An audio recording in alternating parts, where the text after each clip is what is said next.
Senate confirms Central Bank Governor Godwin Emefiele for another term in office as Minister of Finance gives account of stewardship. Experts brainstorm on modalities for financial autonomy of state legislature and the judiciary. And more reactions on local government autonomy. These and more on today's Panorama. Good afternoon and thanks for joining us on Panorama. I am Onome Okadibo.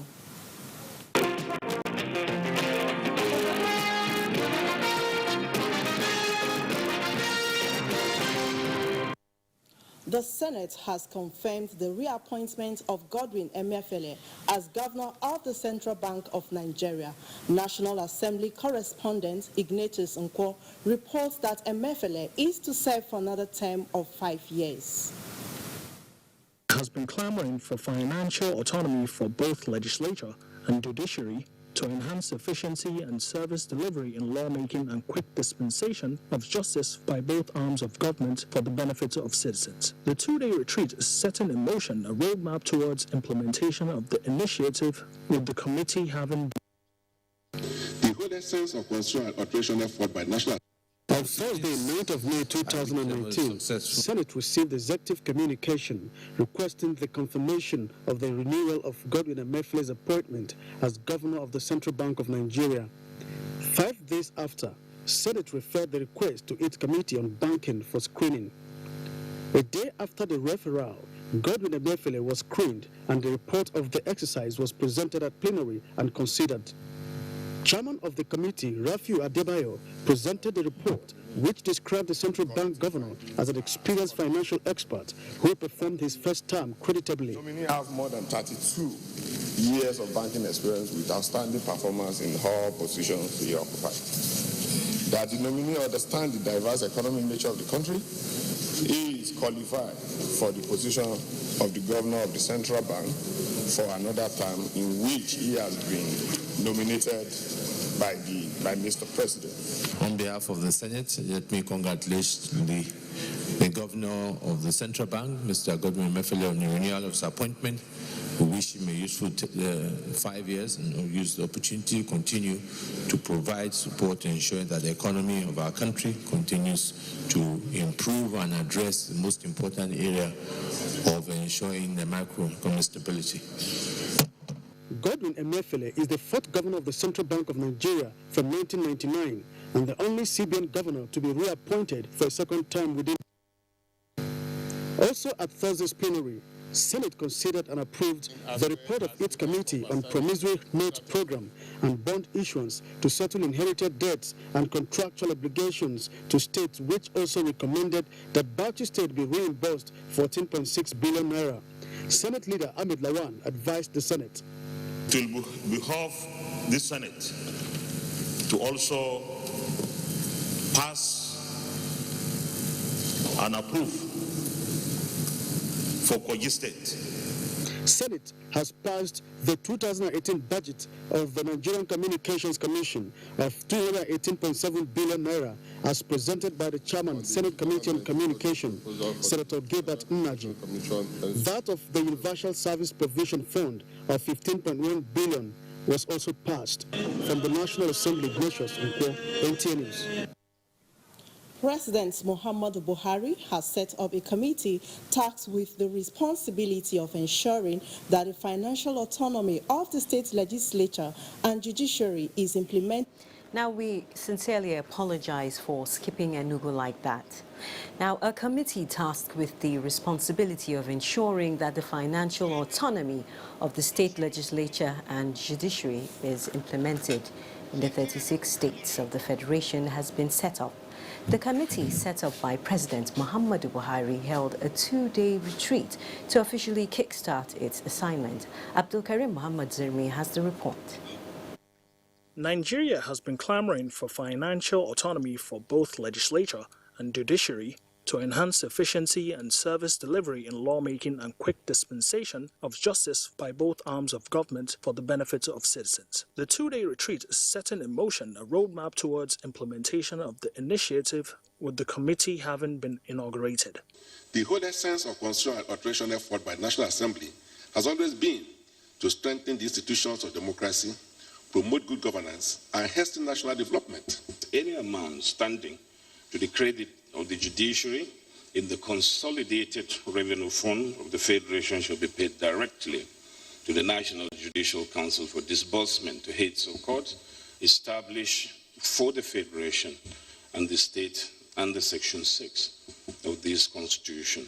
The program is also part of the efforts by President Buhari's administration to bring about transparency in governance and curb corruption in the public sector.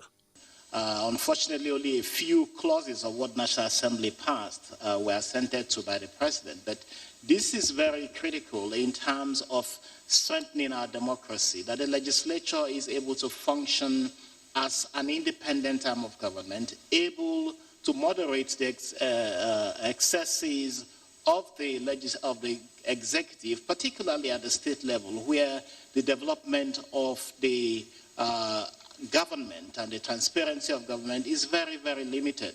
The retreat is expected to x-ray various topics, including the role of the executive arm in strengthening the financial autonomy of state legislature and judiciary in Nigeria. In Abuja, Abdulkarim Mohammed Zermi, NTA News. Meanwhile, the federal government, through the Ministry of Finance, says it has recorded gains in its quest to improve revenue to GDP ratio in the last 4 years as it begins to wind down activities of the present administration. Liakatung Babatunde reports that the Minister of Finance, Zainab Ahmed, disclosed that government has grown taxpayer base from 12 to 35 million as reforms continue to yield desired results.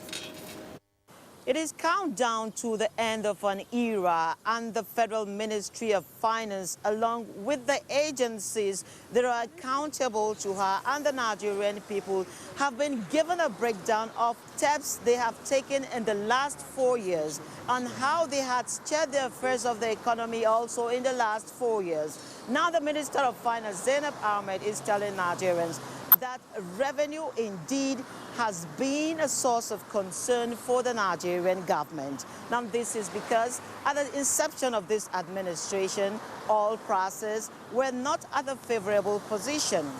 And also, Nigeria was bedeviled by a poor savings culture along with a huge infrastructure deficit. In 2018, our budgeted revenue was 7.2 trillion, and this is against the actual figure that was realized of 3.96 trillion, signifying a negative variance of 45%. But despite that, we were able to meet salaries 100%, debt service 100%. As at 14th of May 2019, we have been able to release against the 2018 budget 2.079 trillion naira for capital expenditures. Nigeria's debt burden is actually not going anywhere soon. Now, this is because the federal government is still borrowing, but this time around at a higher tenure by as much as 30 years repayment plan. We are in the process of issuing the second green bond, this time around for 15 billion naira. This second bond will be to finance various projects in the agricultural sector, as well as in the power sector, in the health sector, and as well as the water sector. In the next coming months, we're going to be witnessing a lot of investment in human capital as Nigeria is still expressing concerns over the inability of the population growth to tally with economic growth. Liakatung Babatunde, NTA News. And still on economic matters, it has now been confirmed that Nigeria exports cement, and this is one out of the many success stories in the revamped solid mineral sector in Nigeria. Minister of State Mines and Steel Development Abubakar Bawabwari confirmed this in Abuja when a delegation from Morocco as well as from the private sector visited the ministry. Mia Ogidi reports. Cranes rising high in different locations nationwide, all pointing downwards, prospecting and discovering more solid minerals. At the last count, they are 44, and the Minister of State Mines and Steel Development is also making foreign trips to market these resources. Just a fortnight ago, he was in Marrakesh, Morocco, for this purpose. Today, these investors from Morocco are in Nigeria to invest in the sector. This is an outcome of a memorandum of understanding entered into in Marrakesh by the two countries, and the development of phosphate and other mineral resources are the center of this pact. Our president attached a lot of importance to his relationship with the King of Morocco. I want to leverage on that relationship, your experience and so on, to be able to develop our own phosphates. After hosting the delegation from Morocco, the Minister of Mines and Steel was engaged by another group, this time from the banking industry. After watching the sector from a distance and satisfied with the level of transparency, some chief executive officers of major financial institutions have declared to invest in the sector. For the Minister of Mines and Steel Development, this breakthrough comes with Nigeria's self-sufficiency in more fronts. We are today self-sufficient in cement production and now exporting cement. We want to do the same thing in carbonate minerals so that we can address the issue of the pharmaceuticals, water treatment.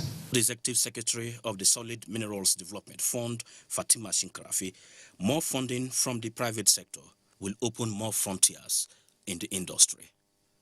Mayor Ogidi, NTA News. You're watching NTA News Panorama. The news continues shortly after these messages. Stay with us. For independence had been a long and tough one. Our founding fathers and compatriots sacrificed their comfort and even shed their blood. We cannot at this point in history afford to spirit away their sacrifices for immediate but temporary gains of today.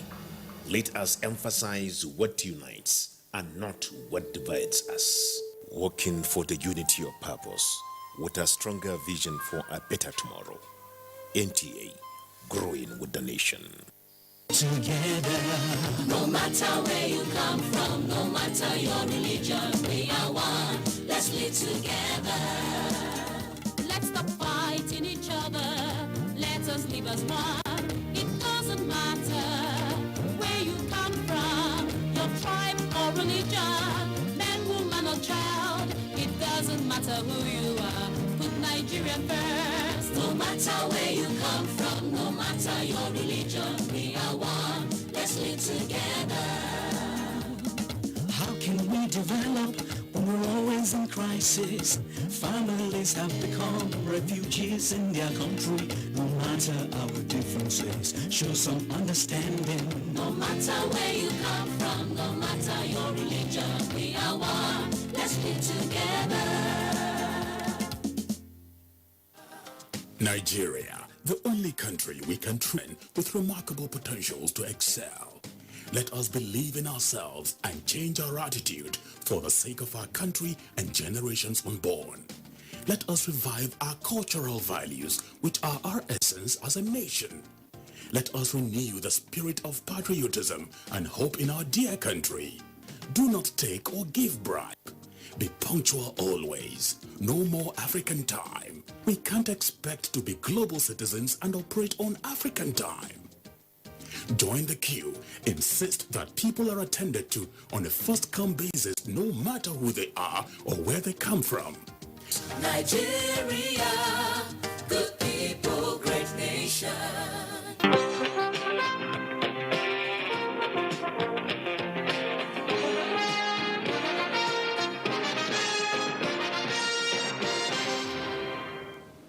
Thanks for staying with Panorama. The federal government has earmarked over 900 million naira for the training of teachers handling students with special needs from across the country. 18 teachers are to be trained with the special knowledge aimed at enhancing their skills for optimum performance. State House correspondent Aliu Kabir has details. Briefing journalists shortly after the Federal Executive Council meeting on the resolution of the Ministry of Education, the Minister of Information and Culture, Lai Mohammed, explained that 2 memos were submitted and approved by the Council to facilitate teaching and learning in the country. One is for the construction of the School of Engineering, Engineering Technology, as well as School of Agricultural Technology in Akure at the cost of about ₦1 billion. And the second memo was for the consultancy services for capacity development of teachers handling students with special needs. This will actually entail training 18 teachers from each state of the Federation to handle students with special needs and disability. For the development of Federal Capital Territory, 6 memos were approved comprising the provision of an access road to link very key roads in the Central Business District. The first of the memos we presented was a memo for the award of contract for the construction and equipping of material testing laboratory in Abuja. 4 memos were also submitted by the Ministry of Transportation. These include the rehabilitation, reconstruction and renovation of the building and structures of Railways Village in Agbo, Delta State. The second memoranda is procurement of security and safety deficiencies / incidences laboratory for Nigeria Civil Aviation Authority, NCAA. And the third memorandum from transportation is procurement of pavement marking machines. The meeting was presided over by the Vice President, Professor Yemi Oshimbajo.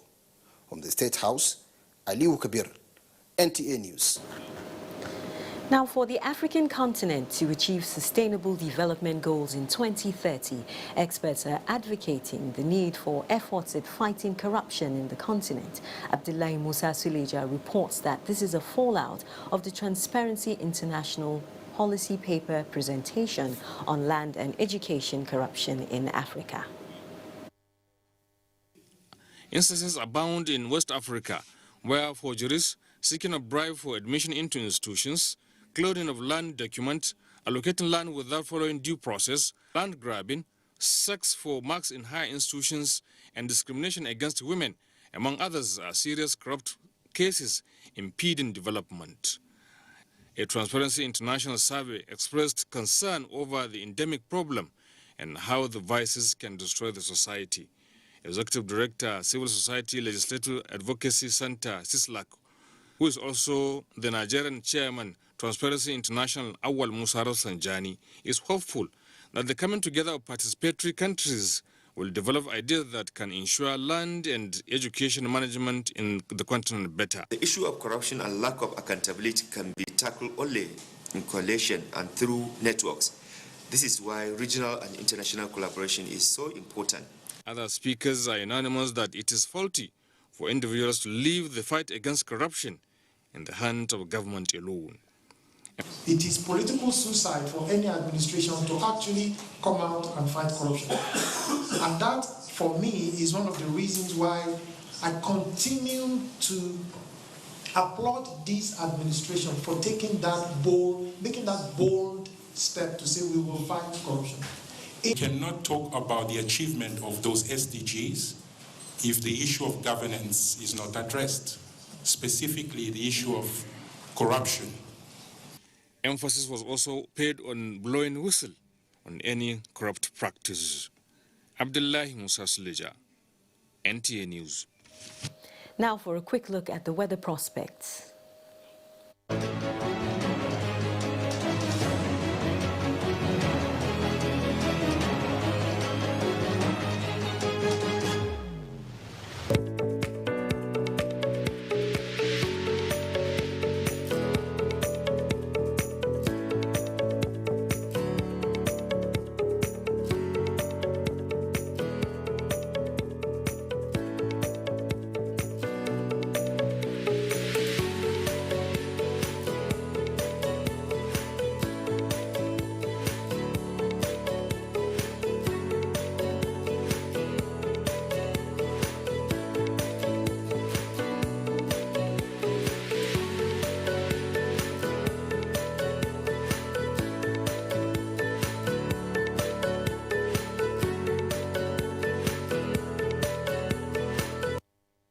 That's a wrap on Panorama. Once again, we sincerely apologize for stepping Enugu down like that. It was due to technical hitches. I'm Naja'atu Tijani. See you on Nationwide.